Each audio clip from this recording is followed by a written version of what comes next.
I went to 2 panel discussions sponsored by the American Theater Critics Association. I'll show you what happened coming up.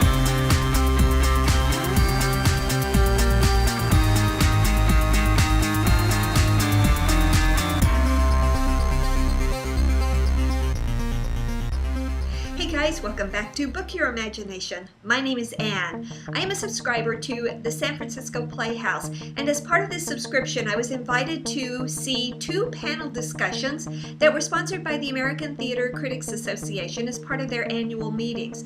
The first discussion was called Perspectives in Criticism, the Career Continuum, and it was with the recently retired theater critic for the San Francisco Chronicle, Robert Hurwitt, and his successor, Janiak. The panel discussion was moderated by Karen D'Souza, who is the current theater critic for the San Jose Mercury News. Now, I'm not going to bring you the entire discussion, although it was very interesting, but these are the things that I thought were the most interesting. The first question was, what are some of the hidden challenges of being a theater critic? And Lily had this response. When I got into this job, I didn't really think of myself as a journalist so as much, but reporting really is a big part of even every review I write.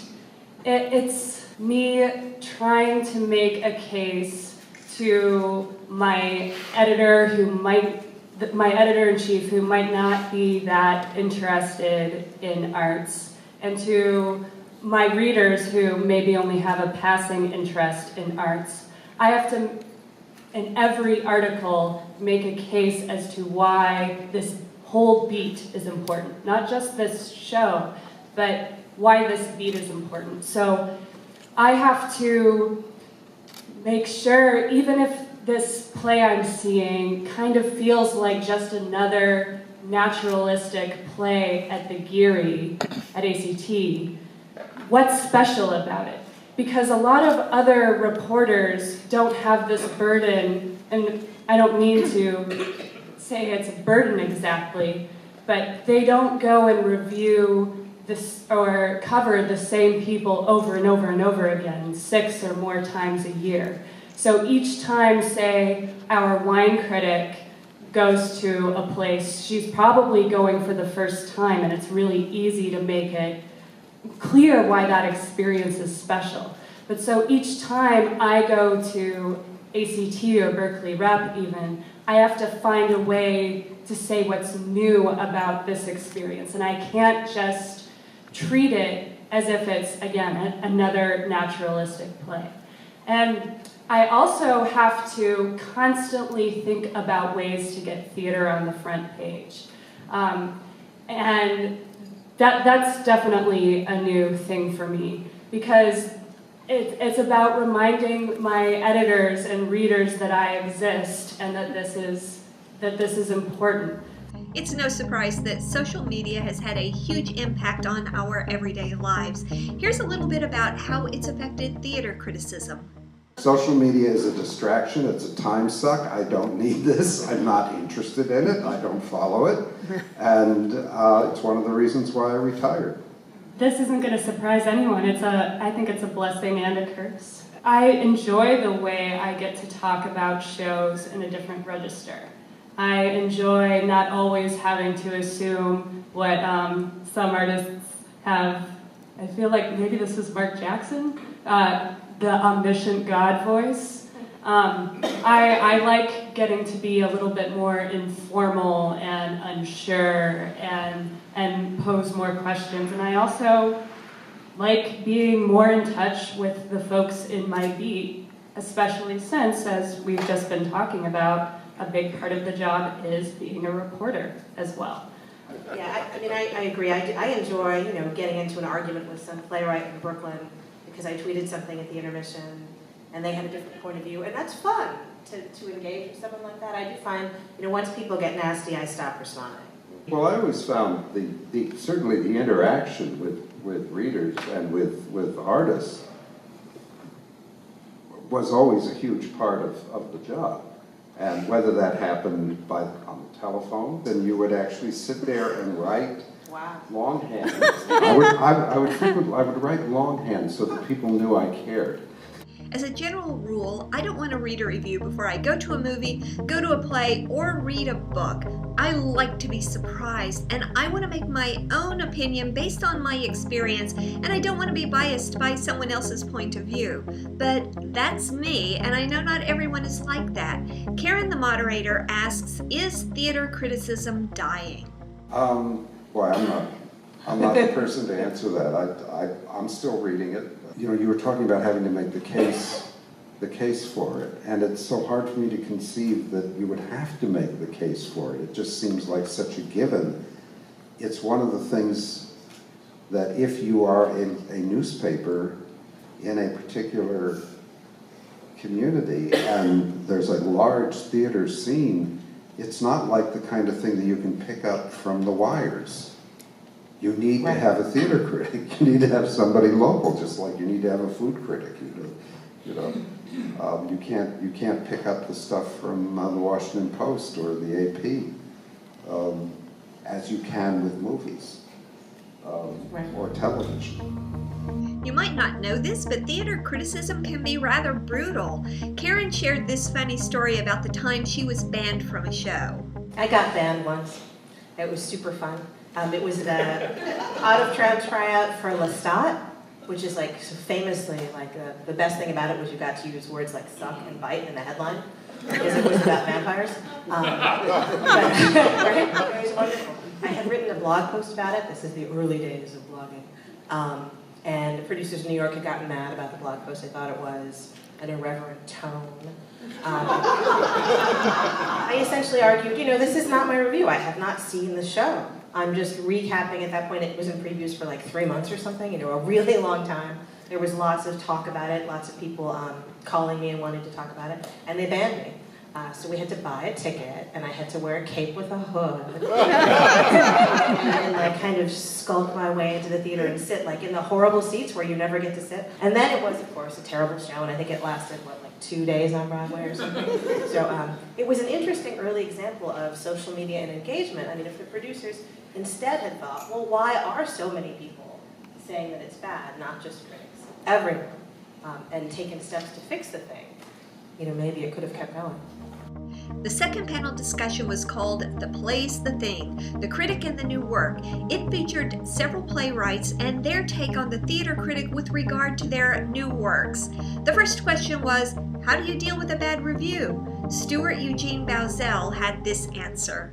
We do put New York on this pedestal, but I skipped New York at the age of 19 and had a screenplay bought.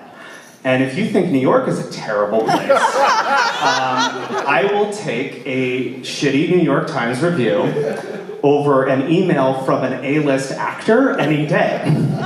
We were on our way to making a film, and suddenly I'm going from a guy who's in college, to a guy who is fielding emails from actors I won't name, but some of them have played Batman.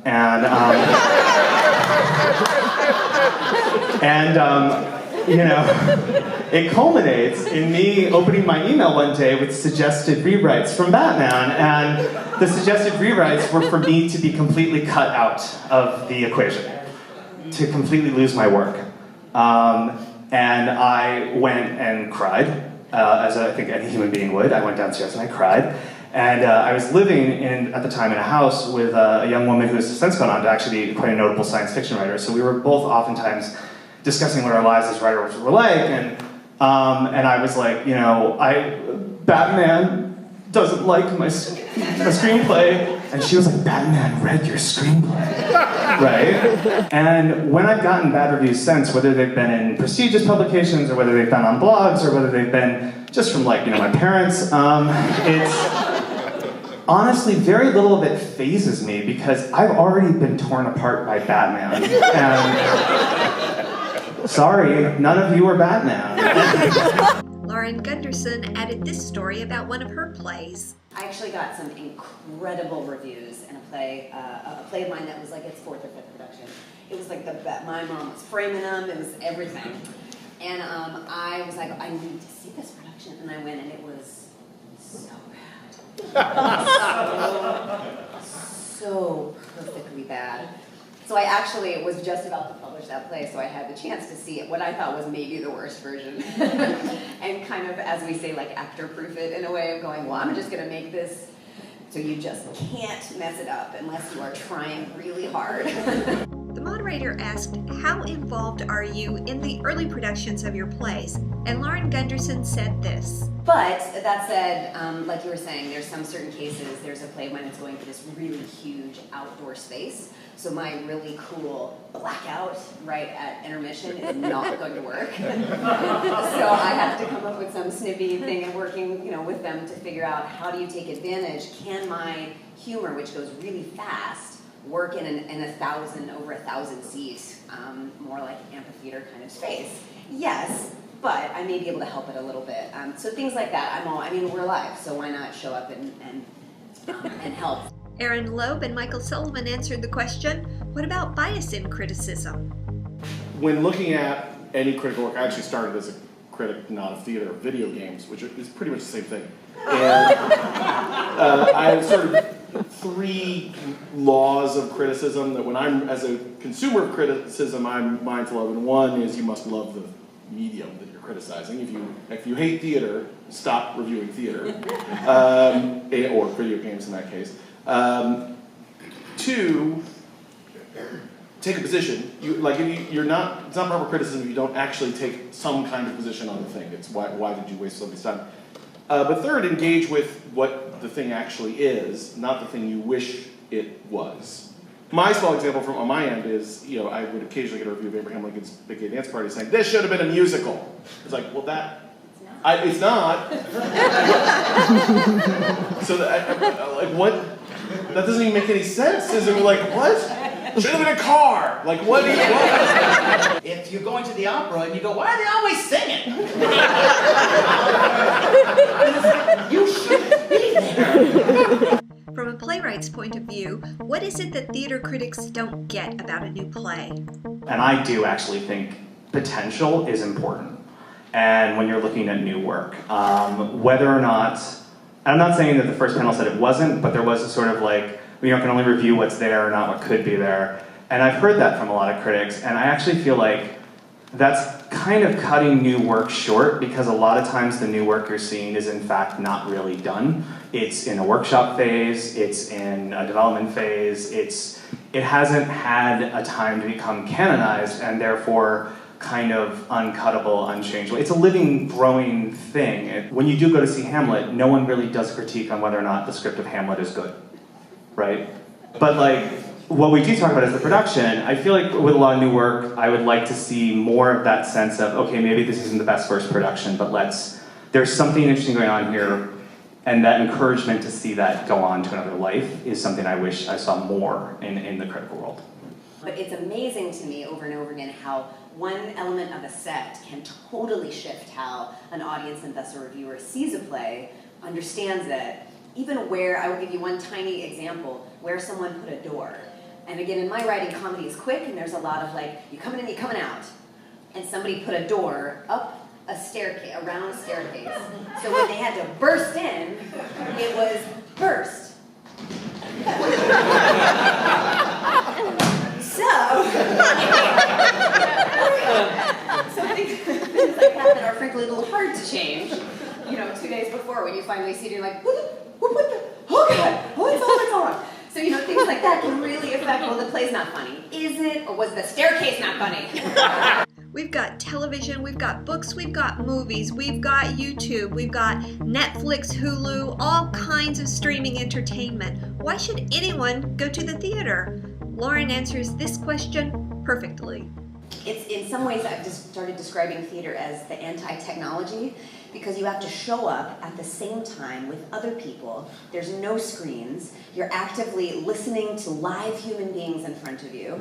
All of that is completely antithetical to TV and all of our supercomputers in our pockets, that where we communicate, but are we?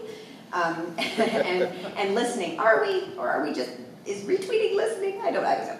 I'm going to sound like a grandmother, but the sense of that's the magic of theater, is being in that place and having this thing happen to you.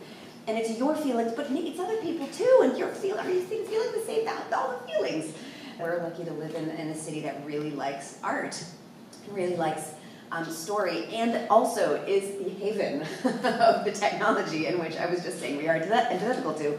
So having this constant conversation of like, yes, Silicon Valley is awesome, and all of your bits and bops and boops are awesome. However, go to the theater and watch your heart break open and your mind be blown, and there was no screen involved. Thank you for watching. I hope you've enjoyed this video. If you like what you see in here, please subscribe to my channel, give it a thumbs up, and leave me a comment below.